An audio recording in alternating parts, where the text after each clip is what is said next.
Olá, hoje estamos aqui com mais um convidado especial. Hoje nós temos nosso convidado aqui, Premium, que foi realmente uma pessoa que eu tenho uma relação de amizade já há muito tempo e tivemos várias coisas de percurso de nos aproximarmos por situações que um dia eu até conto. Mas eu queria apresentar José Augusto Minarelli, mais de 30 anos aí no mercado, especializado ele é um conselheiro de carreira, especializado em auto-placement de executivos. E o nosso, primeiro obrigado, né, Minarelli? O nosso objetivo, hoje nós somos dois caipiras que se encontram na cidade grande, tem algo em comum, além do sotaque, e a nossa proposta hoje é falar um pouquinho do profissional, desse perfil comportamental, falar um pouquinho da liderança e falar assim, nessa condição que nós estamos a nível de Brasil, ou a nível de mundo mesmo com essa globalização, qual é o perfil, qual é a características comportamentais. Nós não vamos hoje falar nada da questão técnica, que qualquer profissional, para conseguir uma boa colocação ou trabalhar numa grande empresa e crescer, ele tem que ter uma competência técnica aí que ninguém vai colocar em questão. O nosso objetivo é falar um pouquinho de comportamento, né? As atitudes, a postura que ele tem perante o relacionamento, a forma como ele cuida do seu time, a forma como ele lidera, que hoje a maior crítica das empresas, dos profissionais, é buscar lideranças, buscar líderes e como formar líderes. Então nós vamos começar a primeira pergunta falando, Minarelli, primeiro, o que você vê hoje do perfil, nós falamos de comportamento, de postura, de atitude, que está fazendo a diferença no mercado para um profissional conseguir aí ter uma boa colocação? Bom dia. Eu tenho um ângulo de visão privilegiado porque trabalho com transição de carreira e, portanto, eu olho quem demite, quem foi demitido e quem contrata. E acompanho a pessoa que foi demitida no trajeto em direção ao novo emprego de uma forma muito próxima, porque nós trabalhamos de forma personalizada, individualizada e mais profunda, né? Com presidentes, diretores e gerentes. E o que nós notamos é que as pessoas quase sempre perdem o seu emprego por questões de atitude, mas foram contratadas por questões de conhecimento, de habilidades. Mas no dia a dia, na interação com a equipe, na interação com os pares, com os clientes, as pessoas que não têm uma atitude adequada acabam perdendo o seu espaço, incomodando os demais, destoando do trabalho organizado. Como você mencionou a nossa origem caipira, eu me vale muito de expressões muito simples, óbvias, que ajudam a entender o mundo do trabalho hoje, que é diferente do mundo do emprego do passado, né? Cada um de nós, eu, você, empregado ou empreendedor, como quem nos vê aqui, é prestador de serviço para os outros. Sem os outros, a nossa profissão não se realiza. Né? Nós precisamos do outro, do cliente, do fornecedor, do empregador. E todo prestador de serviço vende serviços, enfim, soluções para os problemas alheios. E eu firmei uma máxima que é, todo prestador de serviço é uma obrigação.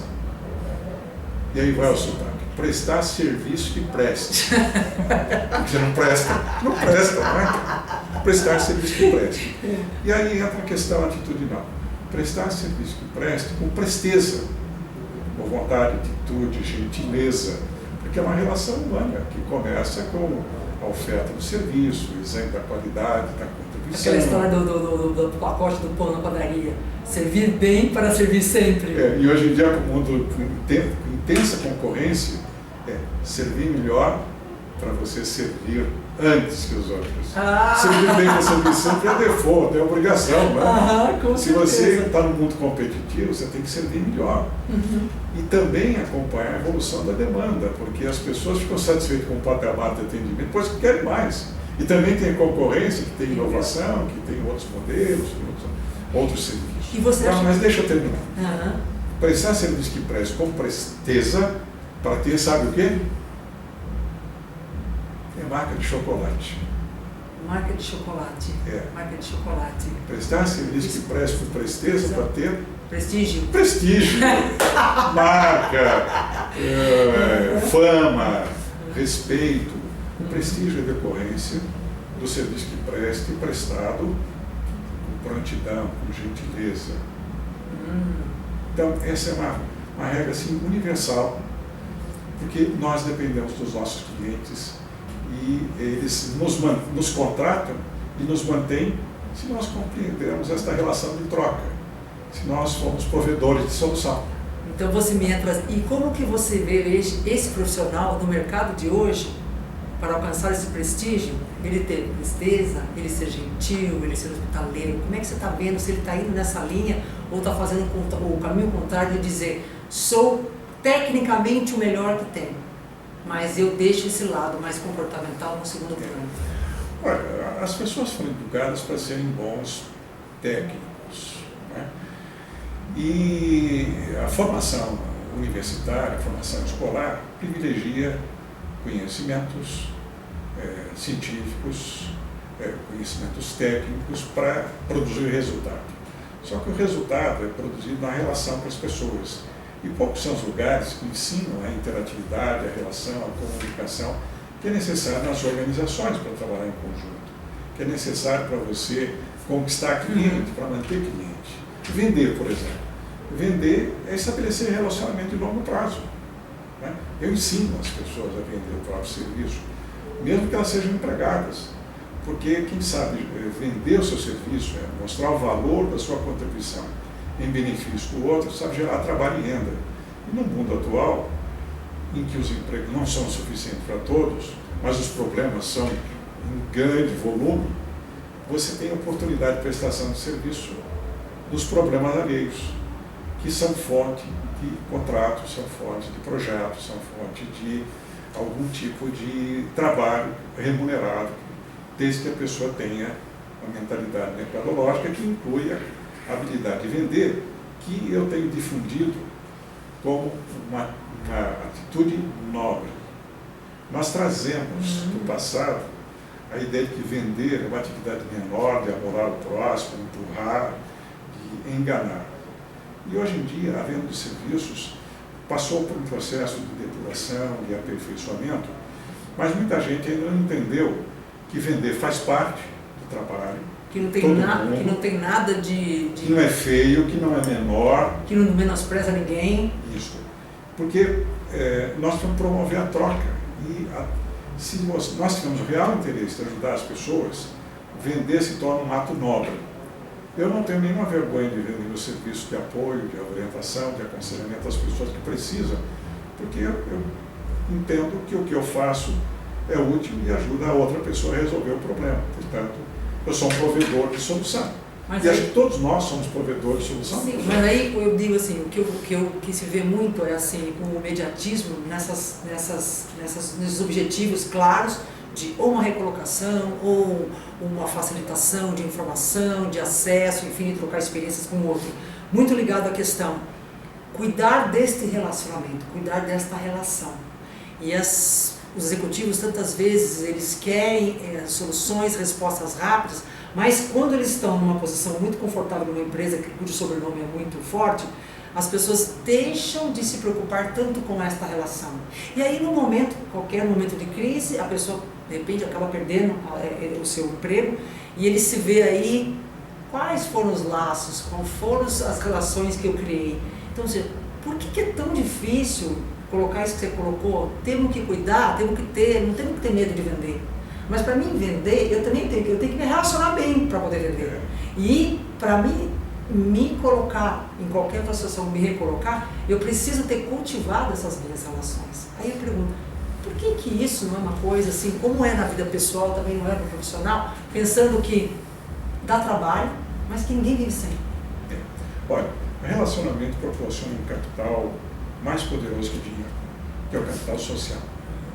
Que crédito, conhecimento, gosto, amor, afinidade. Isto é uma tarefa diária. Eu trato o network, que é uma novidade, uma coisa velha. Network é velho, é a base da vida em comum. Né? Relacionamento que começa com conhecimento e com cultivo. As pessoas não querem se dar o trabalho de cultivar relacionamento visando o médio e o longo prazo. Há um imediatismo. E à medida que você não incorpora o network com uma atitude de genuíno interesse pelas pessoas, você não constrói a sua rede de relacionamento e não amealha capital social.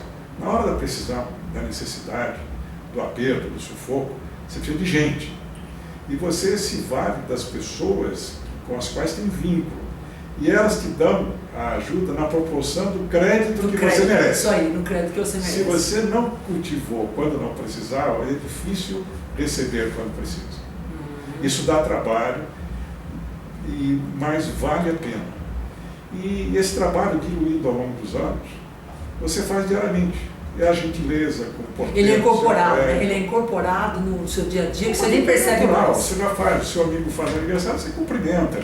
Você tem alguma coisa interessante, lembra que o outro gosta, você manda, você atende. E aqui vale um comentário especial do Minarelli, que ele tem um hábito, que é um hábito extremamente saudável, que eu acho que não é coisa da velha guarda, não, pelo contrário, eu acho que hoje é mais atual. Escreve cartinha, manda bilhete, cumprimenta, fala que está com saudades. Gente, é muito gostoso. Quando eu recebo, eu falo assim, só podia ser o Minarelli. E assim, quem que não gosta de ser lembrado, de ser cuidado? E é uma relação que você constrói, que com o tempo ela não morre, ela, por conta, ela se fortalece, porque vem na memória aquilo, olha só que gostoso, ele lembrou do aniversário e fez um cartão. O relacionamento permite que a gente se instale em dois lugares importantes nas pessoas com quem vocês trabalham, com quem você tem vínculo. Bom, a convivência faz com que você fale do seu trabalho. E esses dados objetivos são registrados na memória. A forma com que você se relaciona, com que você se conduz, a generosidade que você tem, a gentileza que você tem, produz registros subjetivos no coração. Quando nós e as outras pessoas têm uma necessidade, ou quando um terceiro pede uma recomendação para a segunda, sabe por onde que as pessoas começam a pesquisar se tem um nome para indicar? Pela memória, pelo topo. E isso requer que você faça um esforço muito grande para manter-se no alto. Por isso, a continuidade do relacionamento é necessária para você ficar no topo, porque tudo que está no alto desce. E aí você ser lembrado, mas lembrado agora, quando é lembrado, quando a pessoa se lembra de alguém, quando pedem a ela uma recomendação, ela também consulta se a pessoa tem crédito. E precisa ter muito confiança, e precisa ter muito crédito. Gosta, coisa assim. Eu queria só para a gente, né, hoje nossa primeira oportunidade de estar conversando, eu queria só que você trouxesse algumas dicas, ou seja, líder, hoje há uma busca enorme em líder. O que caracteriza para você um líder que está aí tão escasso no mercado? Olha, o líder, em primeiro lugar, deve ser uma pessoa correta, que diz com clareza o que espera da equipe e dá o suporte para que as pessoas cumpram as tarefas esperadas. Né?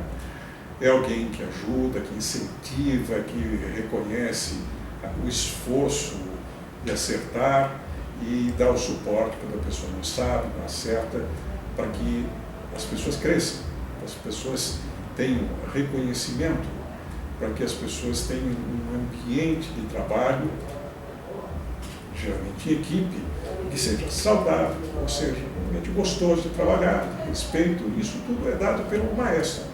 O líder é o maestro, que dá o tom de como a música funciona. E Minarelli, como nós detectamos, como nós reconhecemos essas características no futuro líder ou no líder atual? Olha, as entrevistas não são suficientes para você identificar. Você pode identificar algumas características numa dinâmica ou numa entrevista, pode até fazer perfil de personalidade, mas é no dia a dia que aparecem as condições. Muita gente perde o emprego sendo bem avaliada no processo seletivo, mas no dia a dia demonstram que não entende gente, que não tem paciência, que não estimulam as pessoas, que não criam um bom ambiente de trabalho, que não reconhecem e valorizam as pessoas da equipe. Aí perde o emprego. E aí ele vai perguntar depois, nossa, como é que eu fiz? Vale aí a dica, Minarelli, muito bom conversar com você, agradeço imensamente aí mais uma vez. Pela oportunidade. E nós voltamos a qualquer outra oportunidade de trazer mais informações e falar bastante também de networking, que o nosso amigo aqui é um expert em falar também em networking. Que bom, foi um prazer estar com vocês. Muito obrigada, Minarelli.